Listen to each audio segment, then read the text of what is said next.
अस्सलाम वालेकुम स्टूडेंट्स। आज हम जो पढ़ने वाले हैं वो तीसरा टॉपिक है जेनेटिक्स का। पहले मैंने टर्मिनोलॉजी पढ़ाई थी,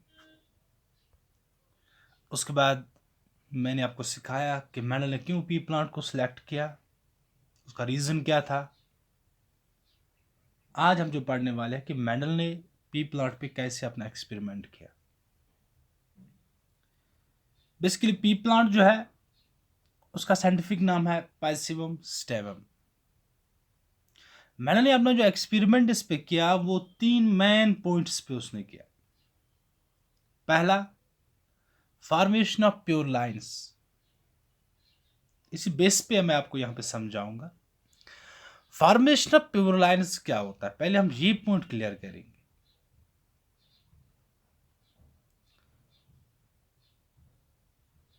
प्योर लाइन में उसने देखा कि अगर मेंडल जो है वो टाल पी प्लांट जो है उसके सीड सो करता है,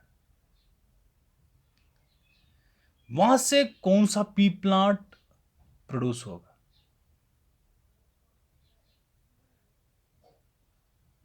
उसने 5-6 जनरेशन तक की कंटिन्यूअसली देखा। उसने टाल पी प्लांट्स के सीड सो किए, जब वहां से प्लांट्स बन गए उनसे फिर सीड्स जो है लिए, फिर वो सो की कंटिन्यूअसली वो यही करता रहा 2-4 जनरेशन तक। किस लिए? फॉर्मेशन ऑफ प्योर लाइन बनाने के लिए। कि अगर मैं यहां पे टाल पी प्लांट ले रहा हूं, क्या ये सही में टाल है, प्योर है? उसने देखा कि टाल पी प्लांट जो है ये सिर्फ टाल पी प्लांट ही प्रोड्यूस करता है। और यहां पे हम अल्फाबेटिकली जो कैपिटल टी है ये इंडिकेट करता है टाल पी प्लांट को, यानी इसकी हाइट। क्योंकि हम मेंडल ने एक ही करेक्टर एक बार स्टडी किया, ऐसे ही मैं पी प्लांट का एक करेक्टर ले रहा हूं, हाइट। यानी मेंडल ने एक करेक्टर एक टाइम स्टडी की और उसमें उसने प्योर लाइन बनाई कि अगर मैं हाइट स्टडी कर रहा हूं पी प्लांट की, क्या ये रियली ये इससे जो सीड्स निकलते हैं क्या वो रियली टाल पी प्लांट ही प्रोड्यूस करेंगे, या अगर वो डवार्फ पी प्लांट ले रहा है जिसका हाइट जो है वो कम है, अगर इसके सीड्स ये सो कर रहा है 2-4-5 जनरेशन तक, क्या यहां से डवार्फ पी प्लांट ही निकलेगा? तो मेंडल ने जब ये देखा कि जो उसने टाल पी प्लांट लिया और डवार्फ पी प्लांट लिया, दो डिफरेंट, उसने दो लॉन्स बनाए। एक लॉन में टाल पी प्लांट उसके सीड सो किए, दूसरे में डवार्फ पी प्लांट के सीड सो किए। तो मेंडल ने देखा कि यहाँ पे प्योर लाइन बन जाती है, यानी अगर उसके पास टाल पी प्लांट के सीड हैं वो सिर्फ टाल पी प्लांट प्रोड्यूस कर सकते हैं, अगर डवार्फ पी प्लांट के सीड हैं वो सिर्फ डवार्फ पी प्लांट प्रोड्यूस कर सकते हैं।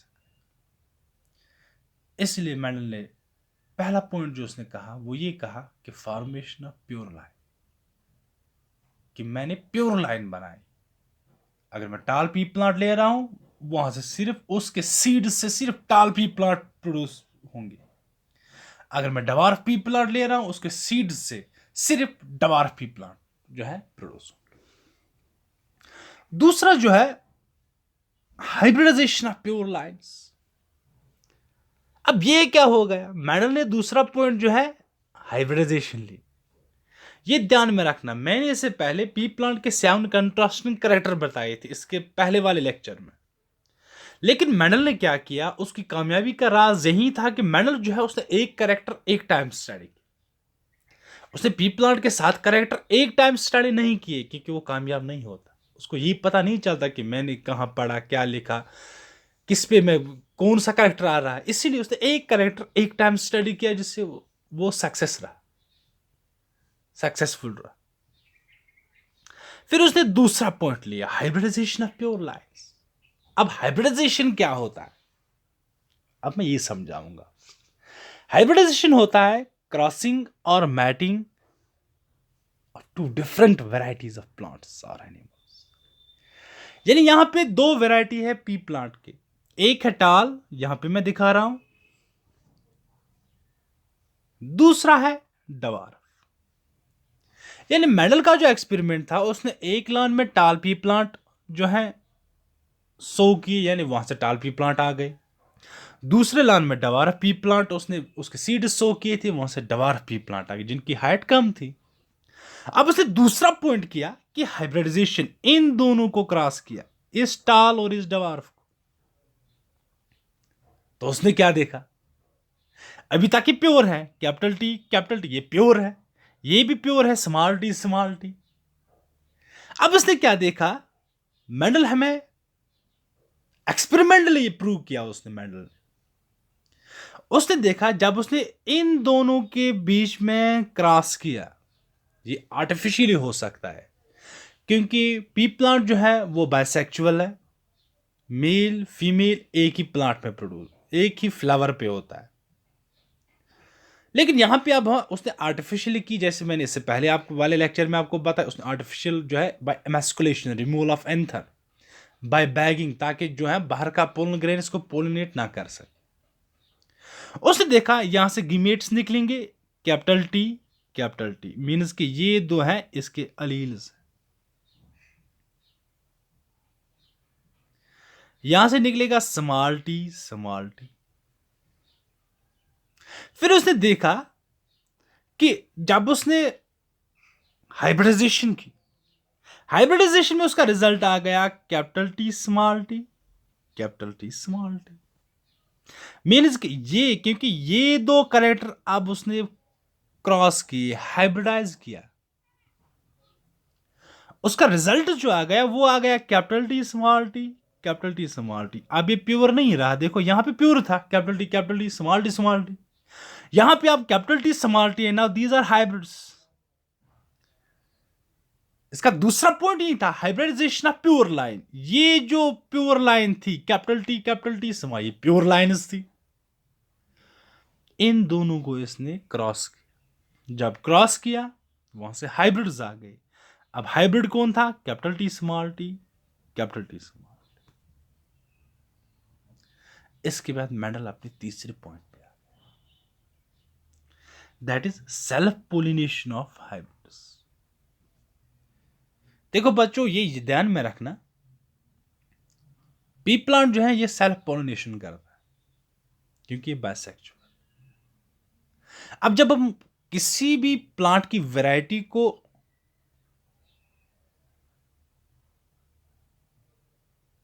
इंप्रूव करना चाहते हैं, चाहे वो फ्रूट हो और कुछ हो, साइज हो, क्या हो, उसमें हमें हाइब्रिडाइजेशन कर,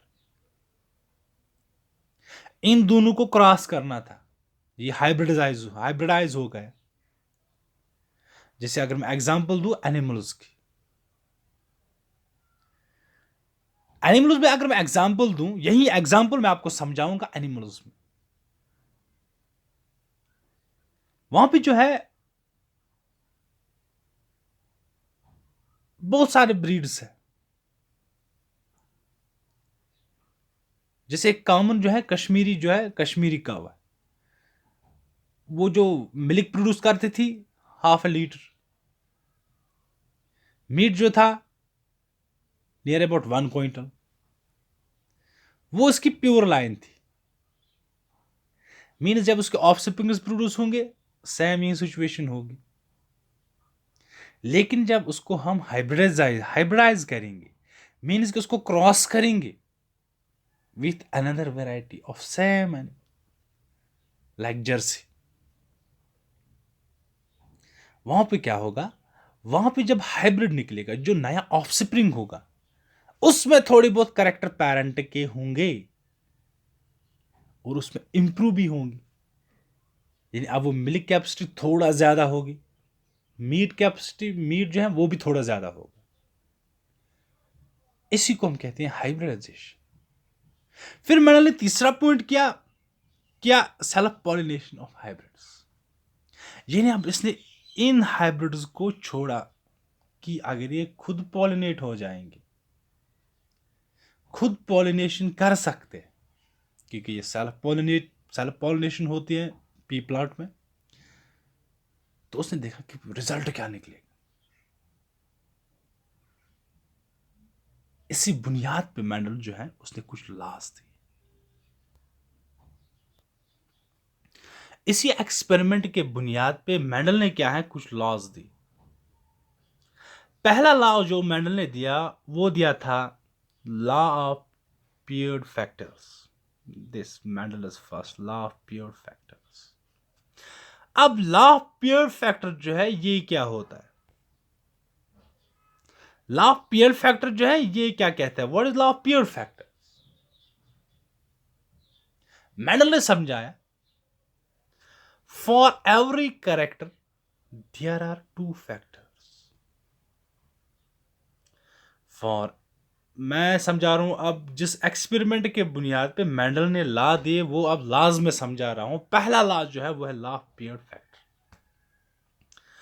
सपोज यहां पे जो है हम ले रहे हैं for every character there are two factors. हमने ली प्लांट की हाइट कैपिटल टी, ये एक कैरेक्टर है। हाइट जो है ये एक कैरेक्टर है। सो फॉर एवरी कैरेक्टर, ये जो कैरेक्टर हमने एक लिया एग्जाम्पल के तौर पे, देयर आर टू फैक्टर्स। यहां पे दो फैक्टर है, एक कैपिटल टी दूसरा कैपिटल, ये दो फैक्टर है। One is obtained from mother, means एक फैक्टर जो है वो पेरेंट मदर से आ रहा है, दूसरा फैक्टर जो है वो फादर से आ रहा है।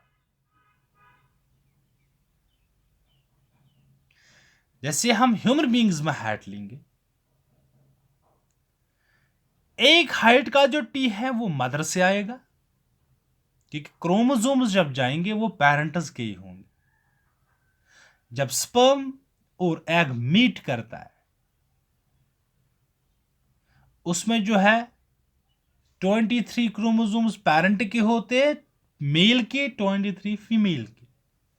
यानी जब वो मिल जाएंगे, एक कैरेक्टर एक हाइट का जो क्रोमोसोम है वो पेरेंट से आएगा मेल से, दूसरा फीमेल से आएगा। वही मेंडल हमें समझा रहा है for every character there are two factors, one is obtained from mother. अगर पी प्लांट की भी लेंगे, उस फ्लावर में मेल भी होता है फीमेल भी होता है।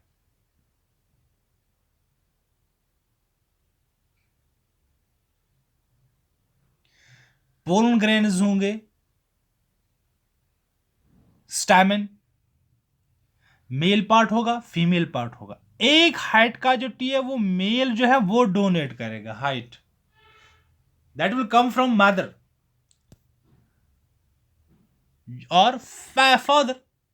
दूसरा टी जो है वो दूसरे पेरेंट से है। लेकिन यहां पे क्या समझना है, instead of factor Mendel used word elemente. जब मेंडल ने अपने लॉज दी उसने उस टाइम इस टर्म फैक्टर को एलिमेंटी कहा था। जब मेंडल अपना जेनेटिक्स जो है उस टाइम जो है उसने फैक्टर नहीं कहा था, उसने इन पे टर्म यूज की थी elemente. The term factor was coined by Correns. ये एंट्रेंस का पॉइंट है, बड़े बड़े एग्जाम्स में ये आता है, नीट लेवल का एक। मैं यहां पे आपको जो है इंफॉर्मेशन दे रहा हूं, टिप्स दे रहा हूं। लेकिन फैक्टर जो है फिर, क्योंकि मेंडल ने इसको कहा था एलिमेंटी, लेकिन इसके बाद क्वारिनस ने कहा कि इनको हम फैक्टर्स कहें। लेकिन आजकल ना हम एलिमेंटी कहते ना फैक्टर कहते, आजकल हम इनको अलील्स कहते। ये एक कैरेक्टर है एक जीन पे, इस जीन पे दो अलील्स।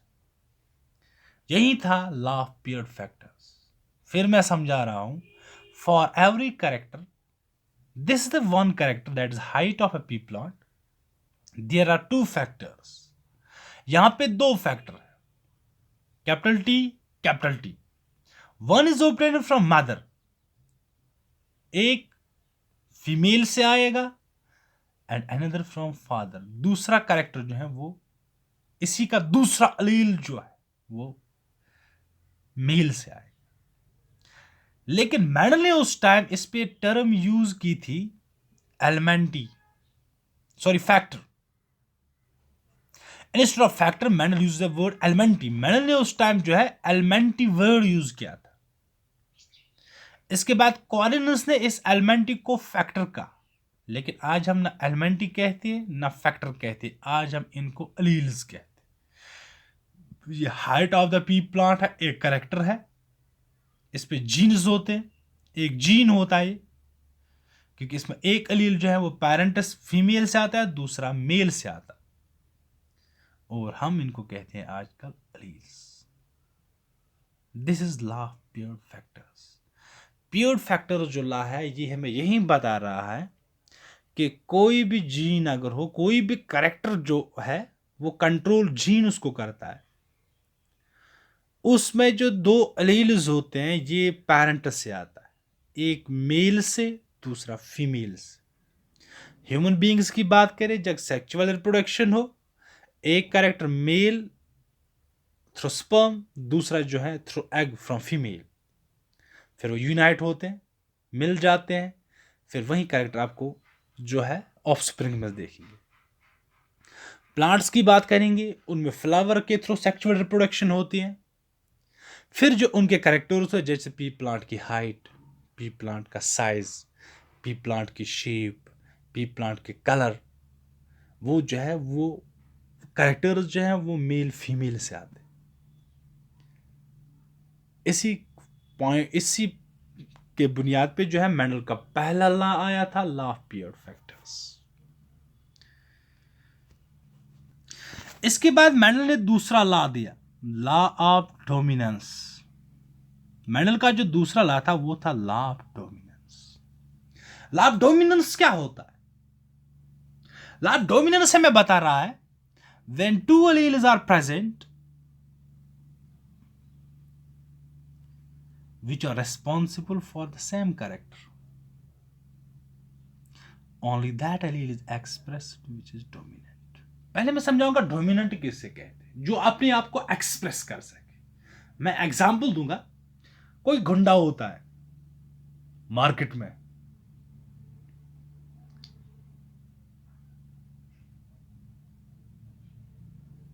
अगर वो कुछ भी कहे मानने के लिए हर कोई तैयार होता है, क्योंकि उसका जो है एक अप्रोच होता है, वो हावी होता है।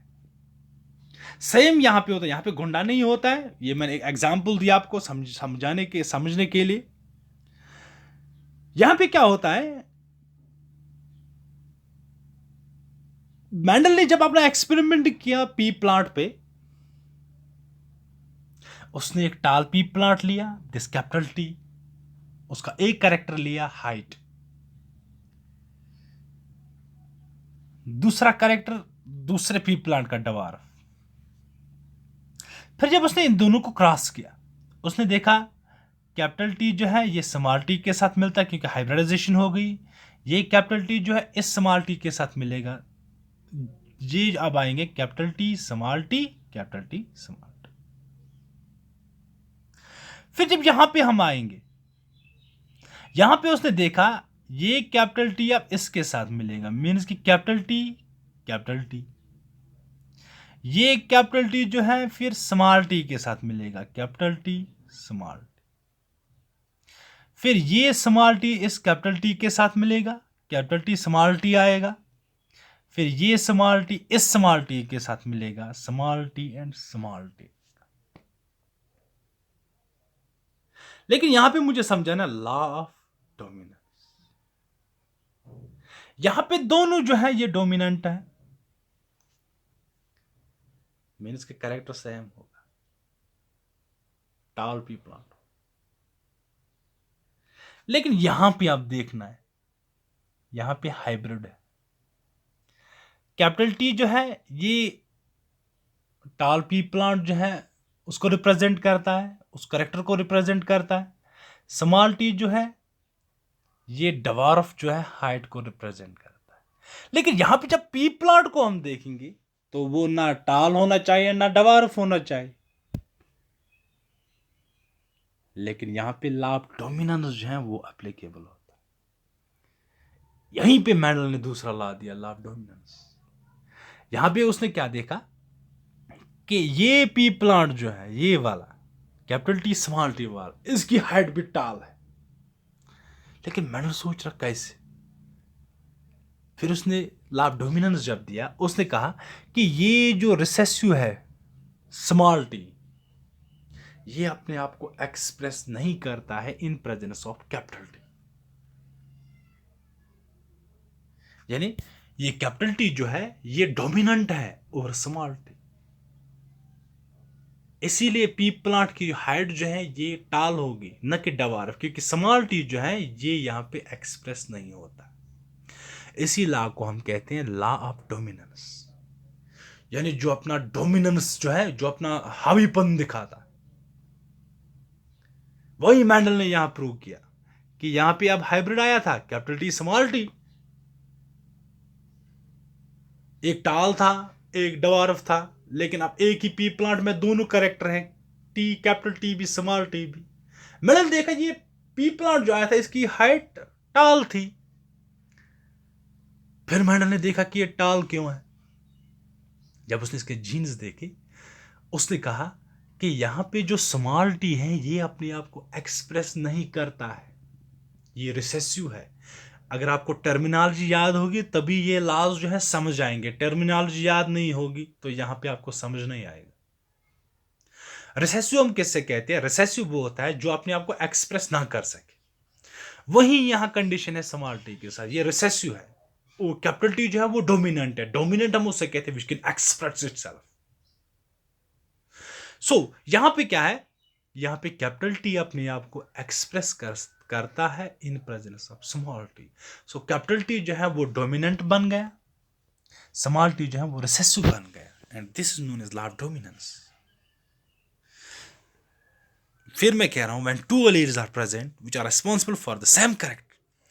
यहां पे दो एलील्स हैं, एक ही कैरेक्टर रिप्रेजेंट है हाइट, यहां पे दो एलील्स हैं, एक ही कैरेक्टर रिप्रेजेंट है हाइट। फिर जब इनको हम क्रॉस करते हैं कैपिटल टी स्मॉल टी, ये एक ही कैरेक्टर रिप्रेजेंट करते हैं हाइट, यहां पे भी एक ही कैरेक्टर हाइट, यहां पे भी हाइट, यहां पे भी हाइट, यहां पे भी हाइट, यहां पे भी हाइट। लेकिन यहां पे आप जो है कंडीशन डिफरेंट है, यहां पे दोनों डोमिनेंट है, टाल पी प्लांट होगा, ये इसकी हाइट कम होगी। लेकिन यहां पे जब इसका जीन भी है, इसका जीन भी है, इसका अलील भी है, इसका अलील भी है, अब पी प्लांट कैसा होगा?